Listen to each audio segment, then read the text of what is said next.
To say he has been a very good addition at point guard. That's a great pass, and here is Rupnik, and that's his first points of the night. Blazic all the way and just rolls it in. Cool as you like from Jaka Blazic. Away from Waynes into the lane. Waynes throws up an underarm shot. Vidmar! What a huge putback dunk that was. Check this out from Kasper Vidmar.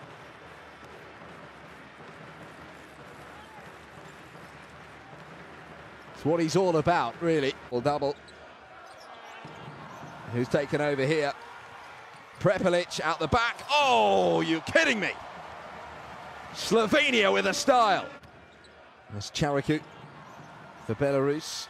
Losing possession there. The turnovers have still continued to come for Belarus, truth be told. They're up to 18 turnovers. Dimets is there. And gets the foul as well.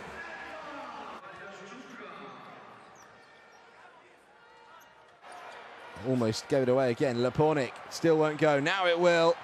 And under the rack, Zagarats with a final say. Puts it up and in. And Slovenia have the win by 13 points.